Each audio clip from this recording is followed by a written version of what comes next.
Okay, So let's ayun go. guys, pagbabapping ng sasakyan, inilagay na boss. Oil filter niya.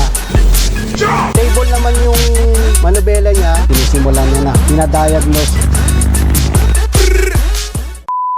Good day mga ka-jackpot! For today, ipapakita namin kung paano ang ginagawa namin once na may dumating na new unit or kukunin kaming bagong sasakyan or magbenta sa amin. So, body checking muna tayo. Check natin yung unit kung mayroong mga bangga. Kasi kung may bangga, hindi na natin kukunin yung unit. Pero kung mga light hairlines or scratches, kayang-kaya naman ng bapping yon. Kaya okay na sa atin yon at goods na yon. I-check naman natin kung laging may history ng flooded yung sasakyan natin. Kung ano man to, tapos check natin yung ilalim niya. Mga singit-singit. Ipuin natin. So, kita ko naman mukhang hindi naman siya na-flood kasi malinis pa yung mga panggilid niya. So, pag may nakakapaka yung parang mga lupa-lupa or putik-putik, it means na pwede siyang merong cause ng flooding. As of now naman, wala naman ako nakakapa. So, kasi puro alikabok. Yan. So, check din natin dito. Makikita din natin sa mga gilid nito. Mukhang madumi lang talaga siya, pero mukha naman siyang walang history ng flooded. Kasi literal na puro alikabok ang nakakapako. Then, check din natin yung seatbelt. Kasi commonly ang mga na-flooded na unit sa seatbelt, kumakapit yung magiging mga putik or anuman. So, mukhang okay naman. Wala naman akong nakakapang ibang kakaiba. So, well, good naman. Hindi flooded yung unit natin.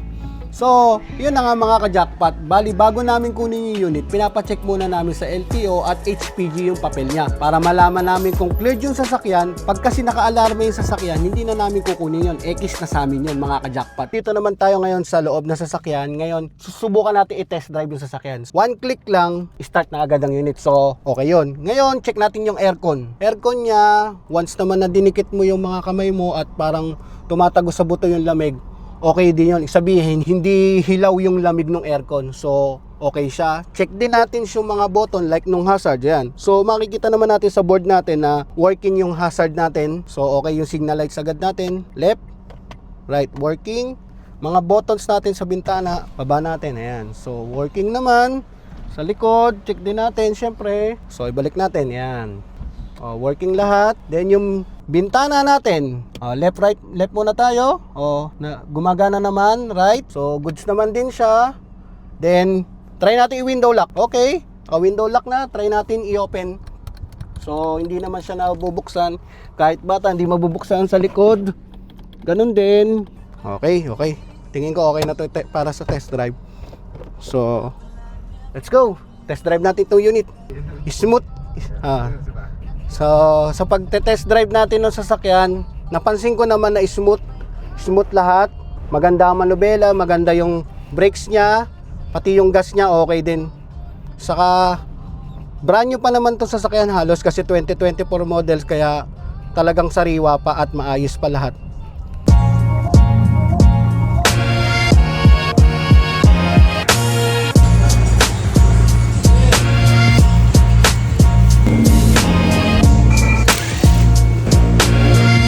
Hello mga ka-jackpot! Andito ngayon tayo sa AGMR Auto Service para ipa-full service PMS natin yung dalawang unit natin na Vios and Mirage. Kasabay na rin ang full check-up na yon. Ito, permis talaga namin ginagawa para maging satisfied si client at wala nang intindihin. Para all goods na unit are ready to use na rin.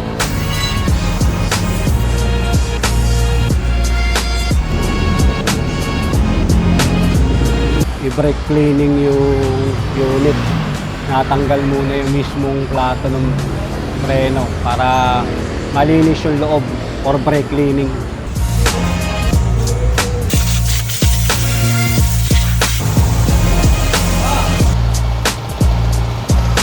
Tapos, so yun, sinalina na ng langis semi-synthetic oil. Sabihin na yun na change oil na yung unit natin. Na-flush na yung luma. Ayan pa. Ayan isa pa. Ayan. Sasalin na. Okay. Semi-synthetic oil. 3 liters na semi-synthetic oil yung nilagay. Kasi 1 liter ang isang lalagyan nito. Nalagyan na din siya ng bagong oil filter kasi kasama lagi yon pag chine-change oil lang isang unit.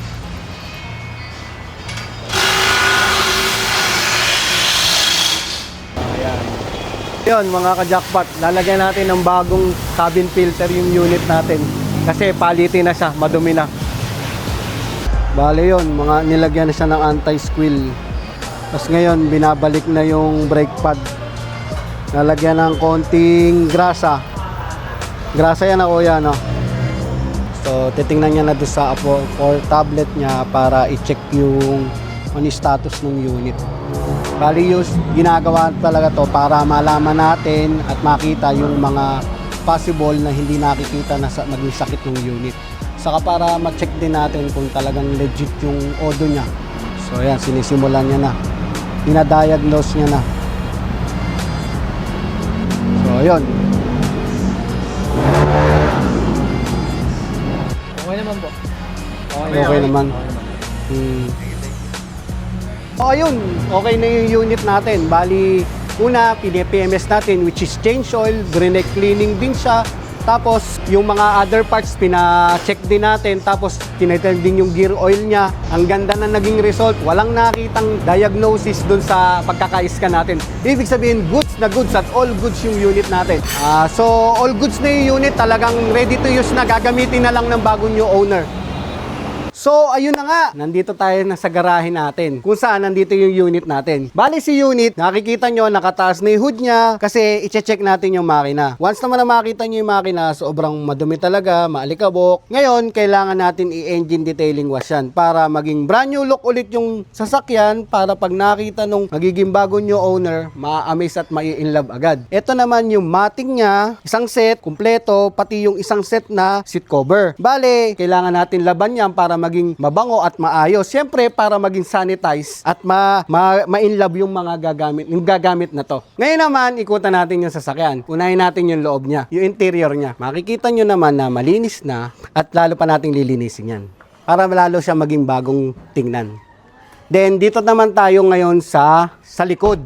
Kung saan nandito yung tools at spare tire. Ito yung compartment niya, makikita nyo, kumpleto naman yung tools niya. Yung jack niya, usually naman, nasa under naman siya ng driver side.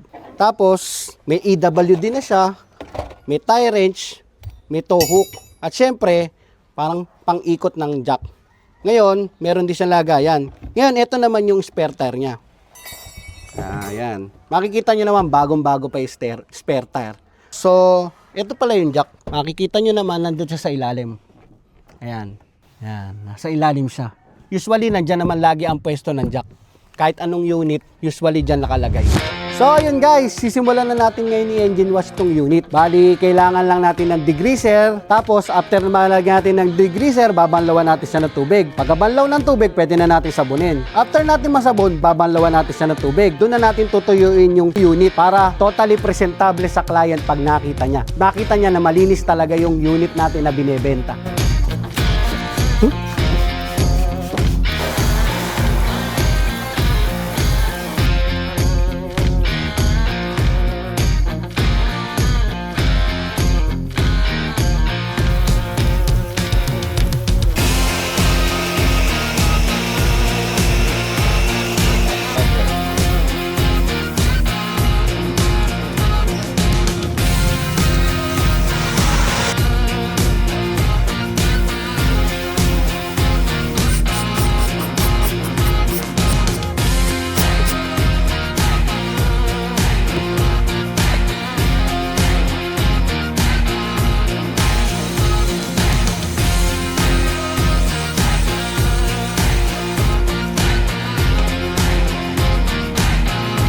So ayun guys, natapos na namin i-car wash yung unit, saka linisin yung loob. Ngayon naman, iti 3-step detailing namin. Ang 3-step detailing ay kasama sa previous namin once na mag-avail kayo ng sasakyan sa amin para maging brand new look yung sasakyan nyo. Bale, sa 3-step detailing, ang inuuna namin ay rubbing compound. After namin marubbing compound, susundan naman namin siya ng polishing. After mag-polish, ito na yung magpapakintab talaga ng sasakyan, ang wax. Simulan natin mag-rubbing compound. Itong unit natin is 2024 unit pa. So, makinis pa talaga to. Bali, parang papasadahan lang natin para hindi masira yung pintura niya kasi sariwa pa siya guys eh. So, simulan ko na guys ha. Sariwa pa halos yung pintura nito. Yan. Kaya hinay-hinay lang tayo sa pagano. Pero nasa inyo naman kung anong pag-i-style ng pagbabapping ang gusto nyo. Yan. Nakita nyo, medyo binilisan ko na kasi naikalat ko na yung wax niya. Kaya totally pwede naman na yung ganyang style na yan. Yan guys, sprayan naman natin ngayon siya ng alcohol. Para pampawala ng mga bakas-bakas ng mga puti-puti. Minsan kasi mga namumuo yung mga ng rubbing compound kaya kailangan nating spray ng alcohol para mawala din agad siya. So guys, ito, second step na tayo. Mag-a-apply na tayo ng polishing. Bali, maglalagay muna ako dito sa ating pambapping. Yan, para idampi-dampi lang natin sa sasakyan. Ngayon naman, dampi na natin. Dampi-dampi lang. Itong polishing, para na rin siyang katulad halos ng wax. Kasi pakikintabin na rin niya agad talaga yung unit natin. Yung portion na ibabapping natin. Pag polishing na, pang-finishing na lang din halos yung wax natin guys. So ayan, simulan ko na guys ha. Nasa mode din nyo yan kung gusto nyo ng medyo mabilis or mabagal. As long naman na maganda yung magiging resulta, walang problema yan. Yan guys. O, makintab na. After ko naman itong ipolish, pupunasan ko muna siya ng basahan para talaga maging okay na siya at ready na siya para sa wax natin. Yan, alcohol ulit. Yan guys, pinupunasan ko na siya oh. Wala pang wax yan pero kita nyo naman. Halos nakikita ko na yung sarili ko sa kintab. Nababakas ko na yung mukha ko. Mas makintab pa yata sa mukha ko to. Nandito na tayo sa final step natin. Ito yung wax. Ito na talaga yung magpapakintab at magpapapogi ng sasakyan natin. Nagpi muna natin ulit. Same procedure. Yan. Chill lang tayo, chill. After neto, meron na tayong finished product.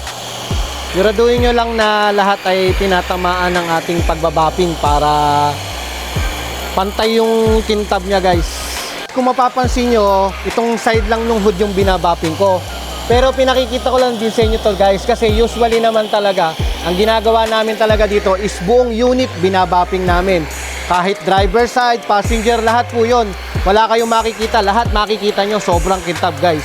Once na mag-avail kayo sa amin, kasama talaga to sa promos namin guys. Kaya talagang sulit na sulit yung magiging down payment nyo sa amin guys. Talagang worth it lahat, lahat ng piso na bibitawan nyo, makikita nyo sobrang ganda ng unit nyo once na mag-avail kayo sa amin guys. So yun, ano pa hinihintay nyo guys? Avail na kayo sa amin, apply lang. Madali lang din ang requirements, madali ang processing, madali lang din ang application guys. Magiging ganito pa ang unit nyo guys, oh. Makintab na. Bagong-bago pang tingnan. Ayan guys, oh. Yung reflection niya, oh. Oh, kitang-kita. Yung mukha ko, kita. Yung kamay ko, kita. Itong pambapping kong hawak, kitang-kita din. Para kayong nakaharap na sa salamin guys, oh. Sa sobrang kintab nung pagkakagawa natin. Gamit ng ating 3-step detailing. So, ayun mga ka-jackpot. Ready na yung unit natin. Poging-pogi na din at handa na siyang i-display para ibenta. So, kung interesado kayo sa mga unit na ganito, mag-follow lang kayo sa mga social media page namin para lagi kayong updated sa mga new units at mga promos namin, mga ka-jackpot. Peace out! I be feeling like fuck cops, let them get the buckshot. Dollar bill, I'ma show you where the buck stop. Hit them with the kung pao, I be going nuts now. Used to get the rum round, shorties won't fuck now. Baby, I'm back again, ain't nobody iller. Beating on my chest like a fucking glow